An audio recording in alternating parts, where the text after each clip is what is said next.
الحمد للہ رب العالمین والصلاة والسلام علی رسولہ النبی الکریم، اما بعد، اللہم صلی علی محمد وعلی آل محمد کما صلیت علی ابراہیم وعلی آل ابراہیم انک حمید مجید، اللہم بارک علی محمد وعلی آل محمد کما بارکت علی ابراہیم وعلی آل ابراہیم انک حمید مجید۔ ہم سیرت النبی صلی اللہ علیہ وآلہ وسلم کا سلسلہ دروس ہمارا شروع ہوا تھا۔ آج اس کا دوسرا درس ہے، دوسرا محاضرہ ہے، دوسرا لیکچر ہے۔ آج ہم انبیاء کرام کے بارے میں کچھ مختصراً بات کریں گے، اور انبیاء میں بھی ان نبیوں اور رسولوں کا تذکرہ کریں گے جن کا ذکر قرآن مجید میں آیا ہے۔ اور یہ کوئی آپ کے ذہن میں سوال آ سکتا ہے کہ آپ پڑھا تو سیرت النبی رہے ہیں، تو یہ نبیوں کا آپ باقی نبیوں کا اس میں کیوں ذکر کرنا چاہ رہے ہیں؟ لیکن سیرت النبی صلی اللہ علیہ وآلہ وسلم کے لیے انتہائی ضروری ہے کہ آپ کو باقی نبیوں اور رسولوں، خاص طور پہ جن کا ذکر قرآن مجید میں آیا ہے، ان کا مختصر سا تعارف اور تھوڑا سا ان کے بارے میں علم حاصل ہو۔ اس کی وجہ کیا ہے؟ اس کی وجہ سیرت سے ریلیٹڈ ہے، یعنی سیرت النبی جب آپ نے سمجھنی ہے تو اس حوالے سے انبیاء کا ذکر ضروری ہے۔ اور نبی اکرم صلی اللہ علیہ وآلہ وسلم کی حدیث ہے، اس کا مفہوم یہ ہے، عربی میں بھی اس کا مفہوم یہ ہے، انا سید اولاد آدم، کہ میں اولاد آدم کا سردار ہوں۔ یعنی ہمارے آقا و مولا حضرت محمد صلی اللہ علیہ وآلہ وسلم نے کیا فرمایا ہے کہ میں اولاد آدم کا سردار ہوں۔ تو جب اولاد آدم کی بات ہوگی، آدم علیہ السلام کی بات ہوگی، تو اس سردار کے بارے میں جب سید آدم، اولاد آدم کی جب بات کریں گے تو باقیوں کا بھی کچھ معلوم ہوگا، تو پھر سردار کا پتہ چلتا ہے نا سردار کن کے اوپر ہے۔ دوسری جو وجہ ہے وہ یہ ہے کہ آپ صلی اللہ علیہ وآلہ وسلم جو ہیں، ہمارے آقا و مولا حضرت محمد صلی اللہ علیہ وسلم جو ہیں، وہ امام الانبیاء بھی ہیں۔ ٹھیک ہے، معراج کے موقع پر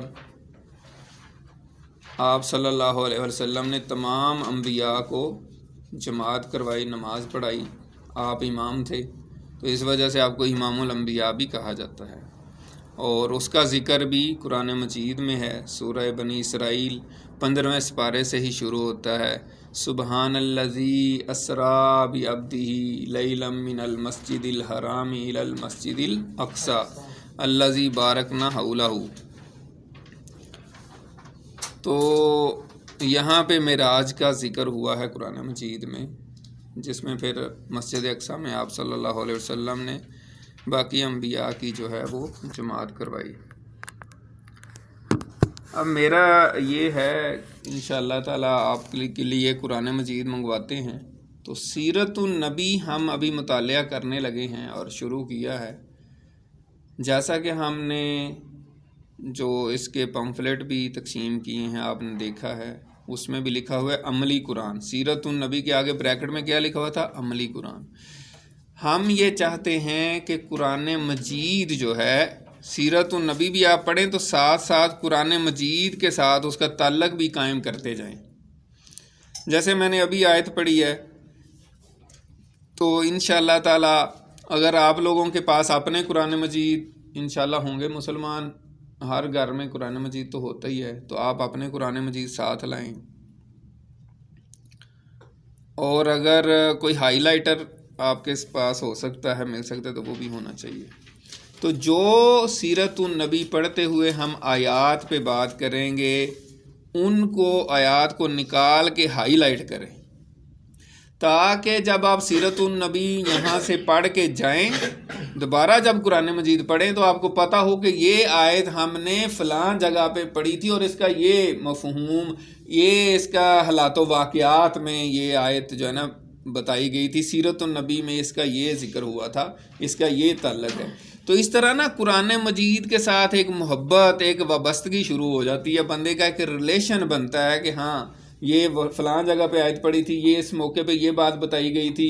اب جب بھی آپ اس آیت کو پڑھیں گے تو آپ کے ذہن میں وہ پورا ایک نقشہ قائم ہوگا۔ تو اس طرح قرآن مجید سے ایک تعلق، جیسے کسی کے ساتھ تعلقات قائم کرتے ہیں، ہمارا اصل میں قرآن مجید کے ساتھ اس طرح کا تعلق ہی قائم نہیں عام طور پہ ہوتا۔ تو اس کے ساتھ تعلق بنانے کے لیے، قرآن مجید سے محبت پیدا کرنے کے لیے ایک طریقہ یہ بھی ہے کہ ہم سیرت النبی پڑھتے جائیں، ساتھ ساتھ جو بھی آیات آئیں اس کو بھی ہم جو ہے نا اس کے ساتھ جو ہے نا ایک مضبوط رشتہ قائم کرتے جائیں۔ ایک تو یہ بات ہے جو میں آپ سے درخواست کروں گا کہ آپ کوشش کریں اپنے قرآن لے کر آنے کی، اور ہم بھی کوشش کریں گے آپ کو قرآن مجید مہیا کریں۔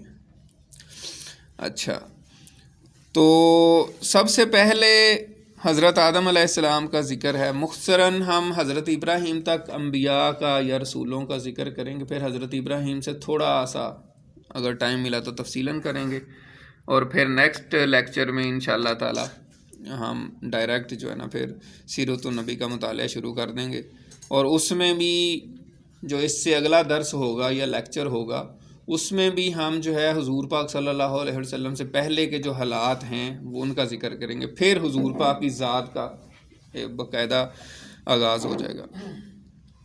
تو حضرت آدم علیہ السلام جو ہیں، حضرت آدم کا جو لفظ ہے وہ آدمہ سے نکلا ہے، اور اس کا مطلب ہوتا ہے زمین، ارتھ۔ تو اسی سے حضرت آدم علیہ السلام کو پیدا کیا، تو اس وجہ سے حضرت آدم علیہ السلام کو آدم کہا جاتا ہے۔ حضرت آدم علیہ السلام کی عمر تقریباً 930 سال ہوئی، اور جب وہ فوت ہوئے تو ان کی اولاد کی تعداد ہزاروں میں پہنچ چکی تھی۔ حضرت آدم علیہ السلام جو ہیں، اس کے بعد جو زیادہ ان کے بیٹے حضرت شیث تھے وہ بھی نبی تھے، لیکن ان کا ذکر قرآن مجید میں نہیں ہے۔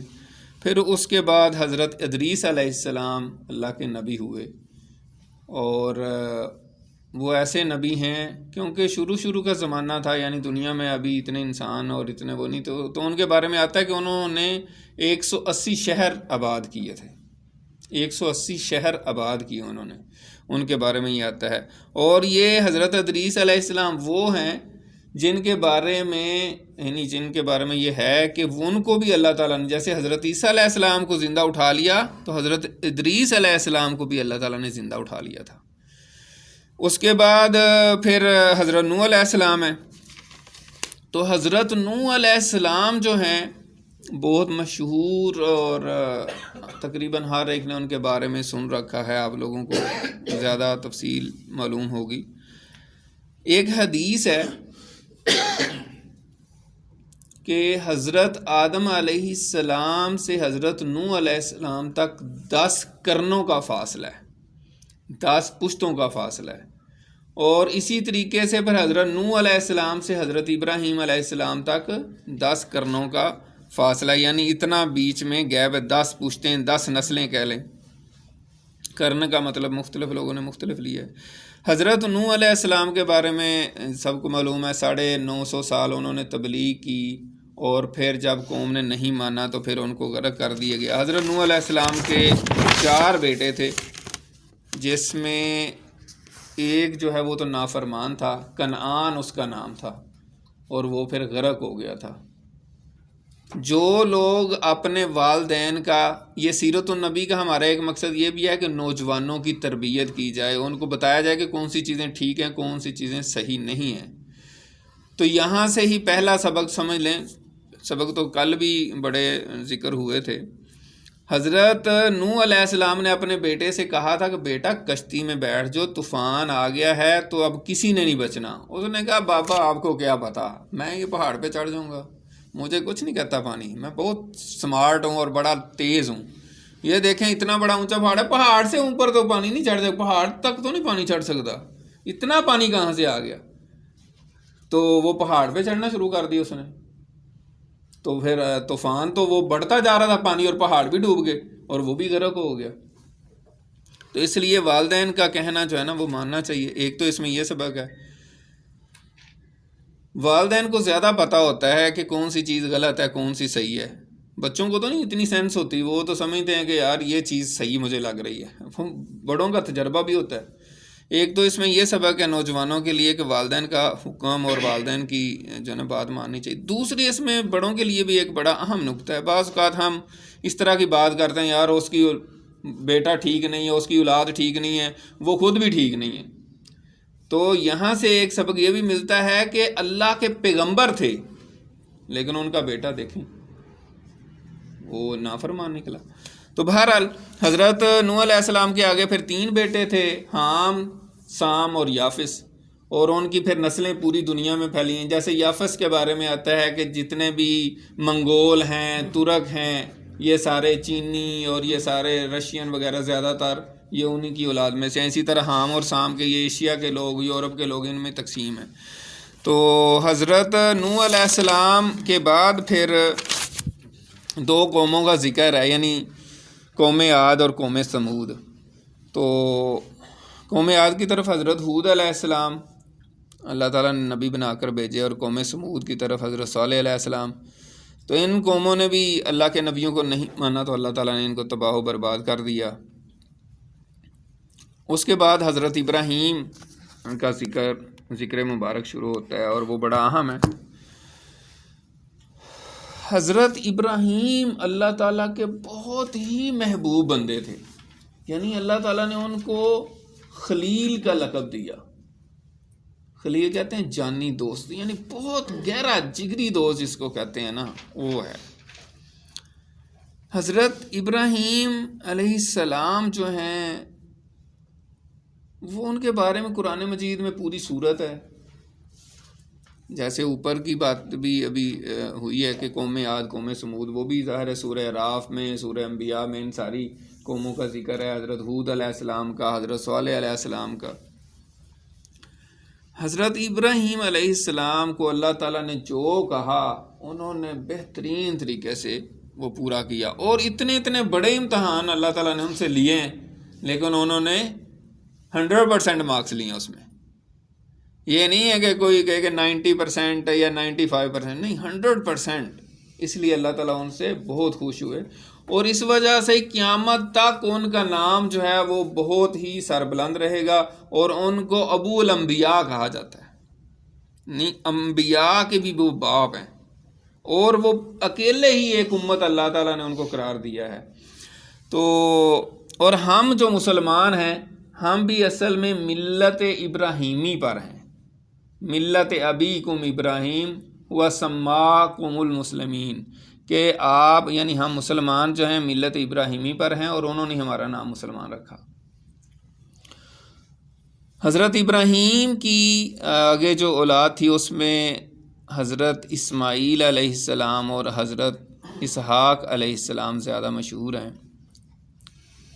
حضرت اسماعیل اور حضرت ہاجرہ کا تو آپ سب واقف ہیں، اور آپ نے ساری سٹوری سن رکھی ہے کہ کس طریقے سے حضرت ابراہیم علیہ السلام نے، وہ بھی اللہ کے حکم سے، حضرت ہاجرہ کو، اصل ہاجر لفظ ہے عربک میں اور انگلش میں ہائیگر لکھا جاتا ہے، لیکن ہمارے اردو میں وہ ہاجرہ مشہور ہوتے وہ اب زیادہ ہاجرہ ہی پھر کہا جاتا ہے. تو حضرت ہاجرہ اور حضرت اسماعیل جب ان کے چھوٹے سے بچے تھے ان کو وہاں پہ مکہ کے پاس جو ہے نا، یعنی جہاں اب آب زمزم ہے، وہاں پہ چھوڑا اللہ کے حکم سے، جہاں اس وقت کچھ بھی نہیں تھا. تو پھر یعنی کہ ان کو چھوڑ کے چلے گئے، اور حضرت ہاجرہ نے پوچھا بھی کہ آپ ہمیں جنگل میں چھوڑ کے جا رہے ہیں، تو آپ اپنی مرضی سے چھوڑ کے جا رہے ہیں یا اللہ کے حکم سے؟ تو پہلے تو انہوں نے جواب نہیں دیا، جب کافی انہوں نے پوچھا پیچھے جا کے تو پھر انہوں نے کہا کہ اللہ کے حکم سے. تو پھر حضرت ہاجرہ جو تھیں انہوں نے جو الفاظ کہے ہیں وہ بڑے تاریخ ساز ہیں. انہوں نے کیا کہا تھا آگے سے؟ انہوں نے کہا تھا کہ اگر آپ اللہ کے حکم پہ ہمیں جنگل بیابان میں چھوڑ کے جا رہے ہیں، نہ کوئی وہاں بازار ہے، نہ مارکیٹ ہے، نہ کھانے پینے کی چیزیں ہیں، کوئی چیز نہیں ہے. انہوں نے یہ نہیں کہا کہ ہم مر جائیں گے، آپ کہاں ہمیں چھوڑ کے جا رہے ہیں. انہوں نے کہا کہ اگر اللہ کے حکم پہ چھوڑ جائیں تو اللہ ہمیں ضائع نہیں کرے گا. تو یہ ہاجرہ ہیں جن کی پھر سنت پہ جب وہ پانی کی تلاش میں چکر لگا رہی تھی تو اللہ تعالیٰ نے کہا کہ اے ہاجرہ تو مجھے اتنی پیاری ہے، اتنی پیاری ہے، اتنی پیاری ہے کہ قیامت کے دن تک جتنی بھی دنیا حج کرنے آئے گی میں ان کو یہاں دوڑاؤں گا. کہ چلو یاد کرو نا ذرا، ہاجرہ، میری ہاجرہ یہاں دوڑی تھی. تو یہ ہوتا ہے کہ اللہ کے محبوب جو ہوتے ہیں نا، اللہ تعالیٰ پھر ان کی اداؤں کو بھی زندہ رکھتا ہے. اور یہ اللہ تعالیٰ نے دیکھے رکھا ہوا ہے، جو بندہ وہاں سعی نہیں کرے گا اس کا حج ہی نہیں ہے. تو اللہ تعالیٰ نے ان کی، اللہ تعالیٰ کے اوپر جو توکل تھا اس کا اتنا خیال رکھا. تو حضرت ابراہیم کا میں ذکر کر رہا تھا کہ ان کی اولاد میں ایک تو اسماعیل تھے، یہ پھر بڑے ہوئے اور وہاں پہ پھر بنو جرہم جو ہے قبیلہ جو یمن سے نکلا تھا، اور وہاں اس نے دیکھا کہ پانی ہے، جب وہ یعنی کہ پانی کا چشمہ پھوٹا، آب زمزم. مختصر اس لیے میں بیان کر رہا ہوں، آپ لوگوں نے یہ سارے واقعہ سن رکھے ہیں. تو وہ وہاں پہ آباد ہو گئے. پھر انہی کے قبیلے میں حضرت اسماعیل علیہ السلام کی شادی ہوئی، اور پھر حضرت اسماعیل کے بھی 12 بیٹے ہوئے، اور اس کی پھر آگے تفصیلات ہیں.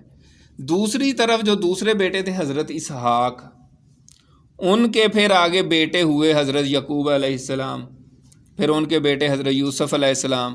یہ تو مشہور ہیں، سورہ یوسف پوری کی پوری حضرت یوسف علیہ السلام پہ ہے، اور باقی صورتوں میں حضرت یعقوب کا بھی ذکر ہے. حضرت یوسف علیہ السلام کے پھر سمجھ لیں کہ پڑپوتے یا پڑپوتے کے بھی بیٹے کے برابر جو ہے، یعنی جب اتنا ٹائم گزرا تو پھر حضرت موسیٰ علیہ السلام جو ہیں بنی اسرائیل میں، یہ بنی اسرائیل ان کو کہا جاتا ہے. حضرت یعقوب کی اولاد کو، حضرت یعقوب کا لقب جو ہے وہ کیا تھا؟ اسرائیل. تو ان کی اولاد کو پھر بنی اسرائیل کہا جاتا ہے، اور پھر اس میں نبوت چلتی رہی. حضرت موسیٰ علیہ السلام کے بعد پھر 500 سال بعد جو ہے نا حضرت داؤد علیہ السلام، پھر حضرت سلیمان علیہ السلام، اور ان کی بھی بڑی شان ہے. جیسے کہ آپ کو معلوم ہے سورت مختلف صورتوں میں، جیسے سورہ نمل میں حضرت سلیمان علیہ السلام کا ذکر آتا ہے، اور حضرت داؤد علیہ السلام کا بھی مختلف صورتوں میں ذکر ہے کہ وہ جب زبور پڑھتے تھے، ان کے اوپر زبور اللہ تعالیٰ کی کتاب نازل ہوئی تھی، تو وہ جب پڑھتے تھے زبور کو تو پرندے بھی اور پہاڑ بھی ان کے ساتھ جو ہے نا وہ وجد میں آ جاتے تھے. اتنی ان کی آواز میں جو ہے نا اتنی کشش تھی اور اتنا جو ہے نا وہ سکون تھا. اس وجہ سے لحن داؤدی اگر کوئی بہت اچھے طریقے سے اور بہت پیاری آواز میں پڑھتا ہے کوئی چیز، قرآن مجید پڑھتا ہے، تو اس کو کہتے ہیں کہ اس کو تو لحن داؤدی دی گئی ہے. حدیث میں آتا ہے حضرت ابو موسیٰ اشعری رضی اللہ تعالیٰ عنہ جب تلاوت قرآن کرتے تھے تو حضور پاک صلی اللہ علیہ وسلم نے فرمایا کہ حضرت ابو موسیٰ اشعری کو تو لحن داؤد میں سے حصہ دیا گیا. اتنی پیاری ان کی تلاوت ہے کہ جو بھی سنے تو سنتا ہی رہ جائے.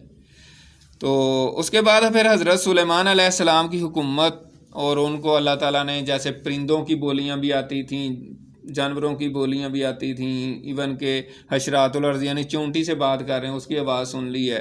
پھر ہواؤں پہ ان کی حکومت ہے، جنات ان کے قبضے میں ہیں. تو ان کو ایسی حکومت اللہ تعالیٰ نے دی کہ وہ اس طرح کی حکومت دنیا میں اور کسی کو نہیں ملی. دنیا میں 4 ہی حکمران ایسے ہیں جنہوں نے پوری ورلڈ میں حکمرانی کی ہے، پوری ورلڈ میں جن کی حکومت رہی ہے 4 ہیں. حضرت سلیمان علیہ السلام، ذوالقرنین اور بخت نصر اور نمرود.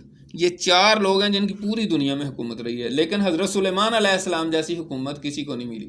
اب یہ بھی پھر سیرت کے ساتھ ریلیٹ چیزیں آہستہ آہستہ اس لیے ہوں گی کہ حضور پاک صلی اللہ علیہ وسلم ایک دفعہ نماز پڑھا رہے تھے تو کوئی جن جو ہے نا آ گیا تو آپ نے اس کو پکڑ لیا، اور بعد میں صحابہ نے پوچھا کہ یہ کیا ہوا تھا، ہمیں پتہ نہیں چلا تھا. آپ نے فرمایا ایک جن تھا اور وہ کوئی ڈسٹرب کرنے لگا تھا تو میں نے اس کو پکڑ لیا تھا. میرا دل تھا کہ میں اس کو مسجد نبوی میں ستون کے ساتھ باندھ دیتا، آپ سب لوگ دیکھتے، لیکن مجھے حضرت سلیمان علیہ السلام یاد آ گئے کہ ان کی جنوں پہ حکومت تھی، تو مجھے غیرت آئی کہ نہیں، انہوں نے کہا تھا یا اللہ میرے بعد اس طرح کی حکومت کسی کو نہ دینا، یعنی میں اگر اس کو قابو کر لیتا تو ایک طرح سے وہ بات آ جاتی، تو اس لیے میں نے اس کو چھوڑ دیا۔ تو حضرت سلیمان علیہ السلام کے بعد پھر حضرت زکریہ علیہ السلام ہیں، ان کے بیٹے پھر حضرت یحییٰ علیہ السلام ہیں، اور پھر آخر میں حضرت عیسیٰ علیہ السلام ہیں۔ تو حضرت عیسیٰ علیہ السلام جو ہیں وہ 33 سال کی عمر میں جو ہے وہ کیا ہو گئے، اللہ تعالیٰ نے ان کو آسمانوں پہ بلا لیا۔ حضرت عیسیٰ علیہ السلام زندہ آسمانوں پر اٹھائے گئے ہیں، اور ایک تو یہ بات ہے، دوسری بات یہ ہے کہ وہ حضرت مریم علیہ السلام کی طرف اللہ تعالیٰ نے اپنا کلمہ، اپنا جو ہے نا روح جو ہے نا وہ کلمہ کن سے اللہ تعالیٰ نے ان کو پیدا کی۔ یہ مسلمانوں کے عقائد ہیں، عیسائیوں کے عقائد جو ہیں وہ مختلف ہیں۔ اور دوسرا یہ کہ وہ قیامت کے دن پھر جو ہے قیامت کے قریب یعنی وہ آسمان سے اتریں گے، اور اس کے بارے میں بھی احادیث ہیں، آپ نے سن رکھی ہوں گی کہ جب دجال نکلے گا اس وقت حضرت عیسیٰ علیہ السلام جو ہے دمشق میں جامعہ مسجد جو ہے اس کے مینار پر فرشتوں کے پروں پہ ہاتھ رکھے ہوئے وہاں پہ اتریں گے، اور وہ ایسے ہی اتریں گے جیسے ابھی بندہ نہا کے نکلتا ہے، اس طریقے سے، اور پھر وہ جو ہے نا آ کے نماز جو ہے نا ان کو کہا جائے گا کہ جماعت کروائیں، لیکن وہ کہیں گے کہ جو مسلمانوں کا امیر ہے وہی جماعت کروائے۔ تو یہ حضرت عیسیٰ علیہ السلام ہے۔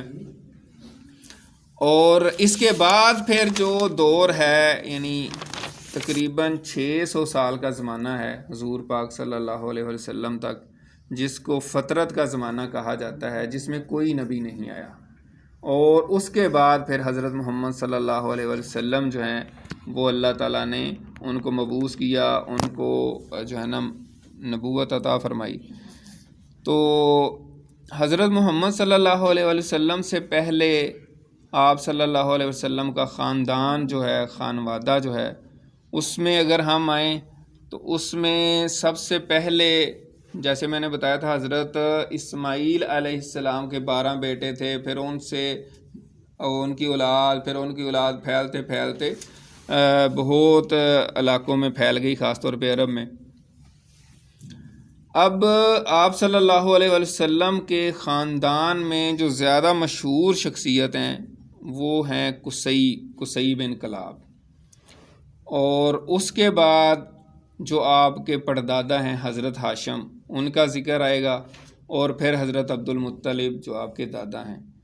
تو یہاں سے پھر ہم جو ہے نا انشاءاللہ تعالی اگلے لیکچر میں آغاز کریں گے کہ سلسلہ نسب کے حوالے سے آپ کا سلسلہ نسب جو ہے وہ اس کا کیا ہے، وہ ہمارے پاس سیرت کی کتابیں موجود ہیں، جس میں پہلا یعنی 3 حصے ہیں، جو شجرہ نسب ہے آپ صلی اللہ علیہ وسلم کا، اس کو 3 حصوں میں تقسیم کیا گیا ہے۔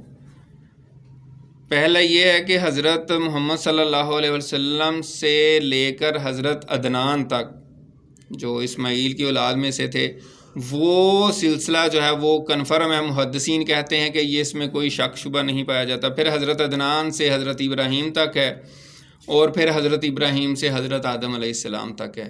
تو یہ جو ہے شجرہ نسب جو ہے وہ آپ صلی اللہ علیہ وسلم کا، یہ بھی ہم تھوڑا سا اس کا ذکر کریں گے، اور اس کے بعد جو ہے نا آپ کا خانوادہ جو ہے حضرت ہاشم، عبد المطلب، اور پھر عبد المطلب کے ساتھ جو معاملات ہوئے، جیسے چاہے زمزم کی ابھی ہم نے بات کی، تو ان کو اللہ تعالیٰ نے کس طریقے سے یہ ساری چیزیں دکھائیں، اور کس طریقے سے انہوں نے پھر یہ جو ہے نا زمزم کا کنواں کھودا، اور پھر یہ سارے معاملات آگے چلے۔ تو یہ انشاءاللہ تعالی ہم نیکسٹ لیکچر میں پڑھیں گے۔ تو آپ لوگوں سے ایک تو یہ ہے کہ کتابیں جنہوں نے باقاعدہ یہ کورس کرنا ہے وہ کتابیں لے لیں، تاکہ آئندہ آپ کے پاس کتاب موجود ہو، تو اس سے پھر انشاءاللہ تعالی ہم نیکسٹ جو ہے نا پراپر کتاب سے ہم پڑھ کے اس کو جو ہے نا شروع کریں گے۔ تو اللہ تعالیٰ سے دعا ہے کہ اللہ تعالیٰ ہم نے جو کچھ پڑھا ہے، سنا ہے، اس پر عمل کرنے کی توفیق عطا فرمائے۔ وآخر دعوانا ان الحمد للہ رب العالمین۔